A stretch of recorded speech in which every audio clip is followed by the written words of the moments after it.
right there, you can see it, and you can see it.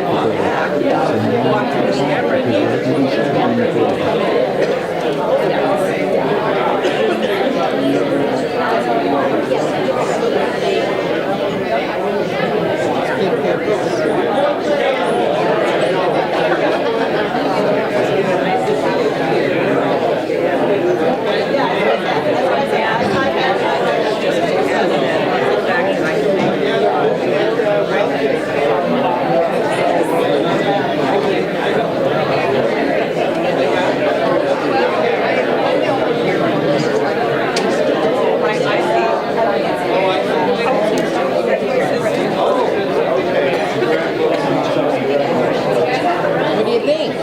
I'm ready to throw mud on the wall. That's all we're gonna do, you know?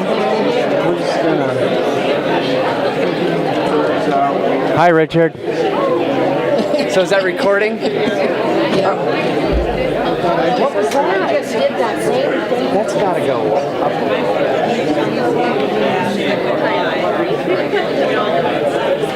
I did the same thing.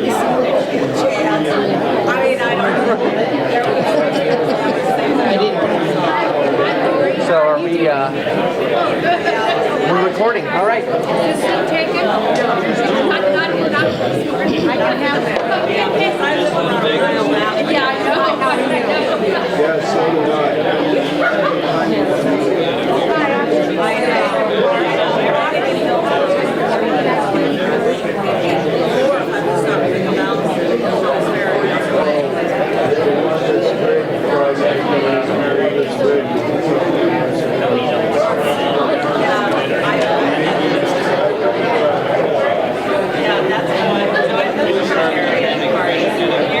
did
Good stuff. Oh, good stuff. Oh, yeah, good stuff.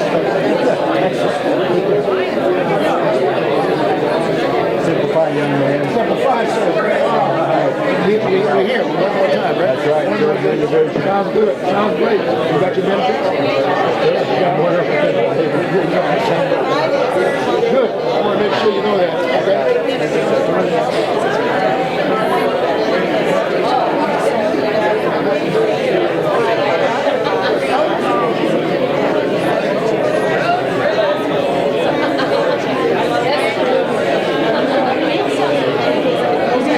Started, so if you can, find your seats and keep things quiet down and get started. Thank you all for coming this morning.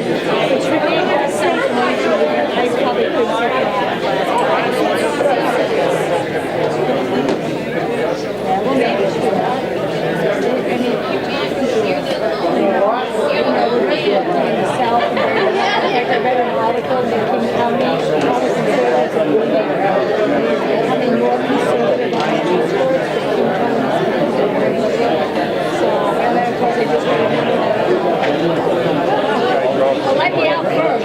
That feels wrong. I'm telling you. Let us all out. Some of us are trying to stick it out there.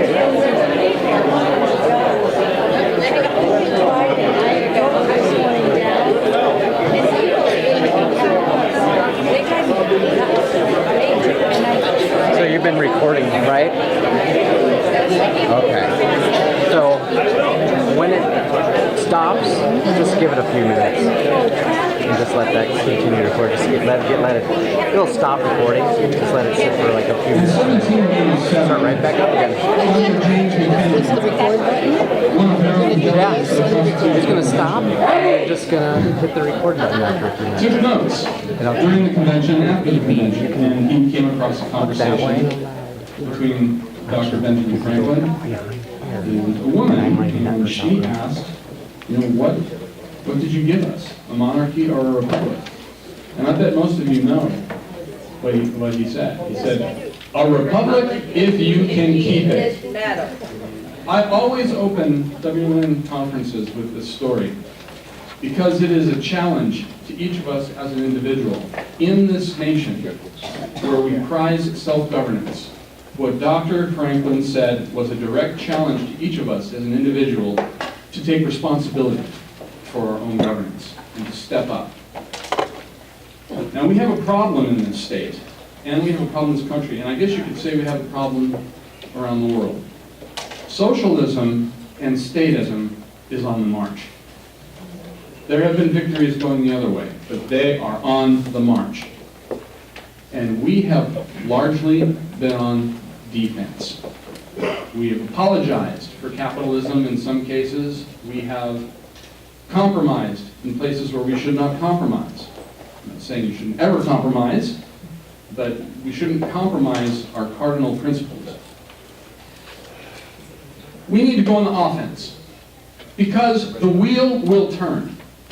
And when it does, we will only be able to take advantage of it if we are in position to take advantage of it. We need to get our people trained. We need to get our people engaged. This is all very, very important stuff, and it is the point of this conference today. Western Liberty Network, this is our 9th annual conference, and the theme, as always, is Take the Offensive. Who's ready to take the offensive today?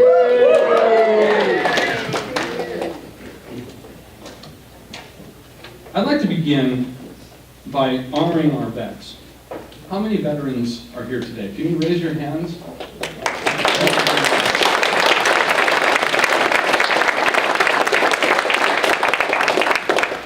And we have two veterans today who are going to honor us by presenting the colors as we begin our conference. And both of these gentlemen are members of No Veteran Left Behind Oregon. They are active, they are engaged, they have served our country, and I'm very proud and honored that they are here to present the colors. What we have is Mr. Keith Fritsch, Mr. Bruce Broussard. They are both Marine veterans. Mr. Fritsch served in the Korean War. Mr. Broussard served in the Vietnam War.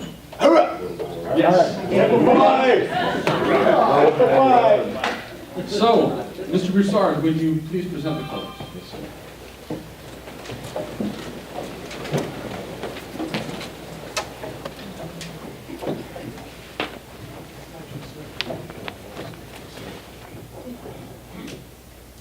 Post, can you hear me, everybody? Yes. Post the colors.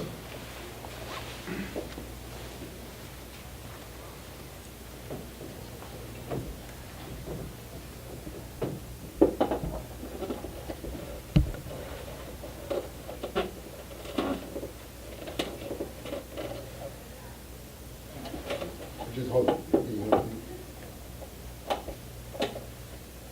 Maybe have someone to hold it, and then you can just stand back and see. Okay, good, got it? All right. Maureen will find the hole.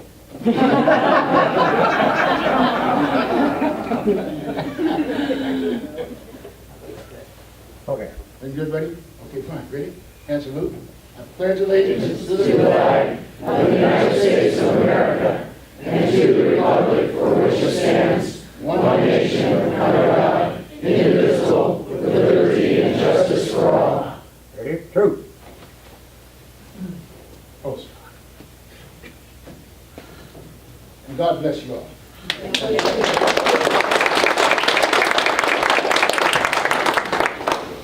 you very much. Good job. Next, I'm going to ask Bob Soden. He's agreed to lead us in a moment of prayer and reflection, depending on their beliefs. So Bob, come on up.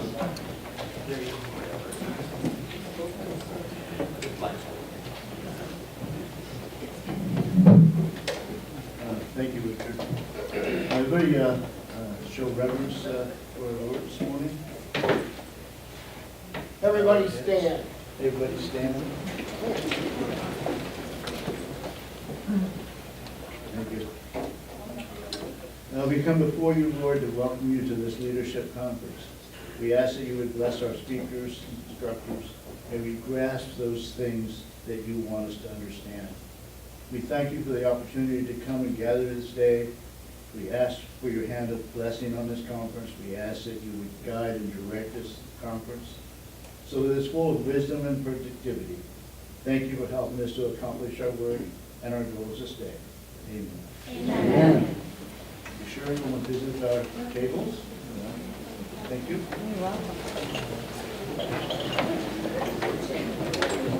Thank you, Bob. Bob is another veteran and a real fighter for liberty. He does everything. I don't know how he does it. I'd like to introduce a few people who work with Western Liberty Network. Of course, I'm Richard Burke, the Executive Director, but I'd like to introduce our President, the President of the Board of Directors, Greg Burnett, right over there. All right, Greg.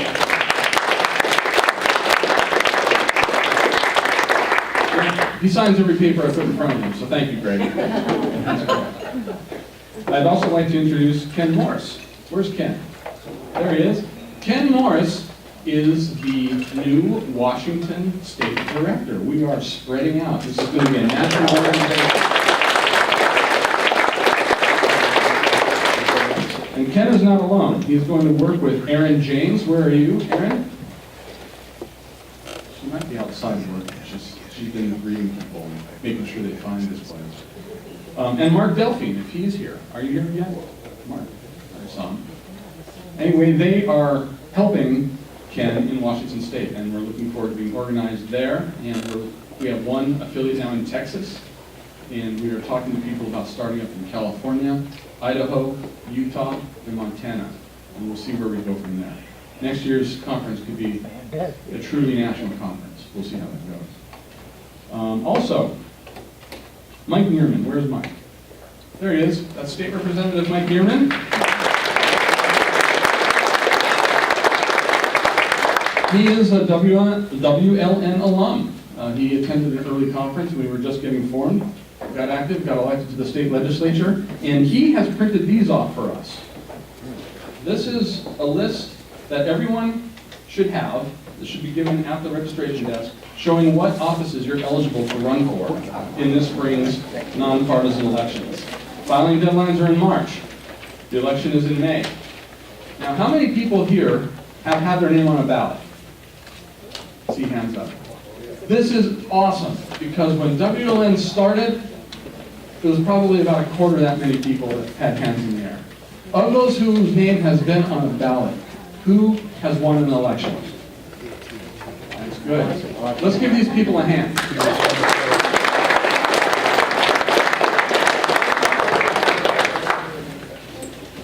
There are people that are catalysts for change. Ronald Reagan, Barack Obama, Donald Trump. You've heard other people like that. But you know, they don't stick around, whether for good or ill. Sometimes that's good. But they are catalysts of change. But for enduring change, it happens at the grassroots, the fabric of our political culture. If you want to change something over time, you have to do it at the local level. I see our political culture as a fabric, each inch with hundreds of threads, and each thread represents a public office. Maybe cemetery control board, maybe vector control board, school board, fire and rescue. We need to train people to get elected. This is how we take responsibility for our own governance, by literally taking responsibility for our own governance. Not everybody wants to be a public office holder, but there are other things to do. You can be a citizen lobbyist. You can be a campaign volunteer. We all have to do something. And the purpose of Western Liberty Network is to build cadres of trained, limited government activists who are ready to take up the mantle and make the wheel turn, and when it does turn, be in position to take advantage of it.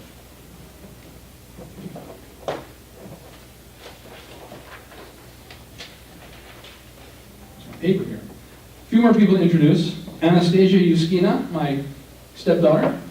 She is outside working the table. Her new husband, Faisal. Sabrina Marie Fisher, Ben Fisher, Faith Moreland, and then, of course, I have to make special recognition for my beautiful wife, Natasha. That's right. She is magnificent. I love her very much. She's been very, very helpful. She gets a lot of the little details I miss, like these sunflower bouquets and all of those sorts of things. She's just absolutely fantastic. Okay. Cell phones. Who's got cell phones? Yeah. Silence them. Okay? If you need to have a conversation, go out into the hallway. We're here to work today. And I also need to go over some of our sponsors. There were some late sponsors, so if I miss one, please stand up and scream, okay? We have some exhibition table sponsors. Mr. Joey Nations, he has a table. There he is back there. The Libertarian Party of Oregon has a table, and I think Tim Sipple was manning it. There he is, he's back there. We used to be handing out this world's smallest political quiz. You'll find it probably on your table. If you're curious, fill it out and bring it over there, and you can post where you land on the political quiz. That said, Western Liberty Network is a 501c3 nonpartisan organization. We do not, we'll sell an exhibition table, but we do not endorse any candidate, we do not oppose any candidate or legislation or ballot measure. We are about training grassroots activists how to do politics. There's also the John Birch Society has a table, and Oregonians for Fair Elections, which is led by Janet Dysinger. There she is back there. They are an affiliate of